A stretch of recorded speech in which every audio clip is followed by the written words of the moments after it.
આજે હર્શીઝ style chocolate સિરપની recipe બનાવીશ.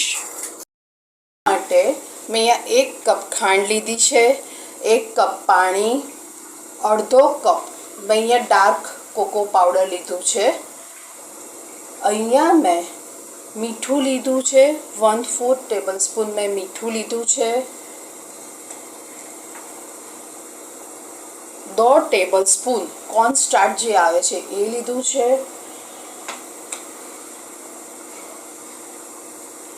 અને મેં અહીંયા અડધી ટેબલ સ્પૂન વેનીલા એસેન્સ લીધું છે. એક બાઉલ લીધો છે. બાઉલની અંદર પહેલાં ખાંડ એડ કરી દઈશું, પાણી અને આ કોકો પાવડર. મેં ડાર્ક કોકો પાવડર લીધો છે. તમે ડાર્ક લેશો તો ડાર્ક થશે, જો લાઇટ લેશો તો લાઇટ કલર આવશે. અને હવે મિક્સ કરતા રહેવાનું જ્યાં સુધી કોકો પાવડર ઓગળી ના જાય ત્યાં સુધી આને મિક્સ કરવાનું. લમ્સ ના રહેવા જોઈએ આમાં, એ રીતે આને મિક્સ કરવાનું છે.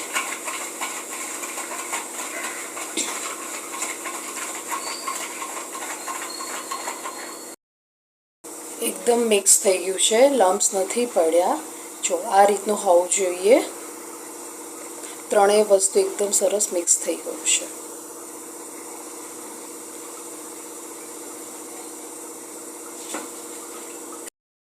અહીંયા એક બાઉલ લીધો છે ખાલી, એની અંદર 1/4 કપ પાણી એડ કરીશું. એની અંદર 2 ટેબલ સ્પૂન કોર્નસ્ટાર્ચ જે કોર્નફ્લોર તરીકે ઓળખાય છે એ બંનેને મિક્સ કરી દઈશું. લમ્સ ના રહેવા જોઈએ એ રીતે એક સ્લરી બનાવી દેવાની.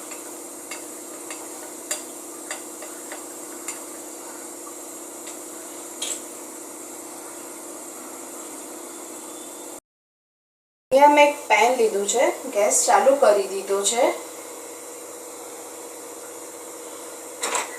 એની અંદર આ એડ કરી દઈશું ચોકલેટ સિરપનું મિશ્રણ, અને આને કન્ટિન્યુ હલાવતા રહેવાનું, મૂકીને જતા નહીં રહેવાનું, ના તો ચોંટી જશે. એટલે આને 2 મિનિટ માટે હલાવતા જ રહેવાનું. બહાર કરતાં ઘરે આવી રીતે આપણે જો ચોકલેટ સિરપ બનાવીશું તો આપણને સસ્તું પડશે અને એકદમ ફ્રેશ પણ હશે, કશી કોઈ મિલાવટ પણ નહીં.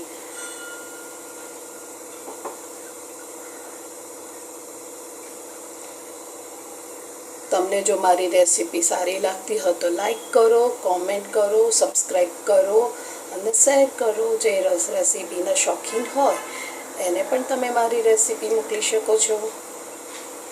તમને મારી રેસીપી કેવી લાગે છે કોમેન્ટમાં તો તમે ચોક્કસથી કહી શકો છો. આવી રીતે આને મિક્સ કરતા રહેવાનું.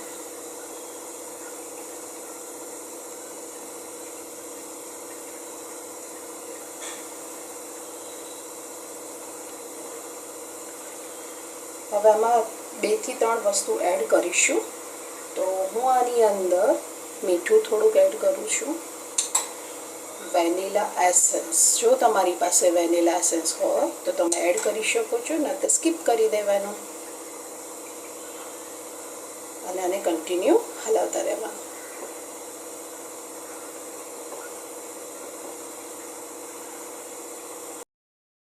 આ ઉકળવા માંડ્યું છે તો આપણે જે સ્લરી બનાવીને રાખી છે એને એક વખત મિક્સ કરી દેવાનું અને પાછું અંદર એડ કરવાનું અને કન્ટિન્યુ હલાવતા રહેવાનું.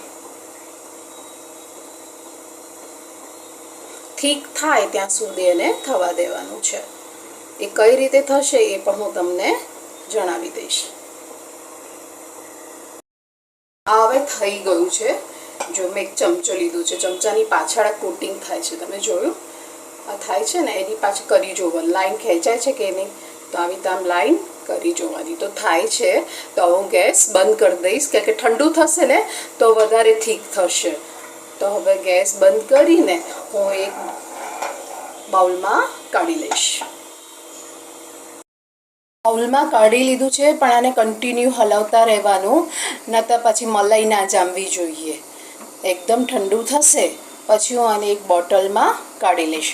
પણ જ્યાં સુધી ઠંડુ ના થાય ત્યાં સુધી આવી રીતે એને મિક્સ કરતા જ રહેવાનું. મલાઈ ના થવી જોઈએ.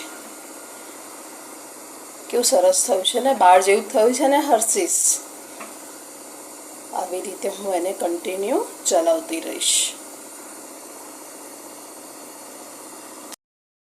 હર્ષિસ સ્ટાઇલ ચોકલેટ સિરપ બનીને રેડી છે. એકદમ ક્રીમી અને એકદમ શાઇની બન્યું છે. તમારે આ રીતે તમે એક વખત બનાવશો તો આવું જ બનશે બહાર જેવું. તમે આ શેમાં યુઝ કરી શકો છો? એક તો પેનકેક છે, પછી ગનાશ તરીકે યુઝ કરી શકો છો, ચોકલેટ ક્રીમ યુઝ કરી શકો છો, કોફીમાં યુઝ કરી શકો છો, આઈસ્ક્રીમમાં યુઝ કરી શકો છો. અહીંયા મેં એક એરટાઇટ બોટલ લીધી છે. એની અંદર ભરું છું. તમે જ્યારે યુઝ કરો ત્યારે તમારે કોરી ચમચી જ લેવાની. તો તમને મારી આ રેસીપી કેવી લાગી? જો સારી લાગી હોય તો લાઈક કરજો, કોમેન્ટ કરજો, શેર કરજો, સબસ્ક્રાઈબ કરજો. Thank you for watching.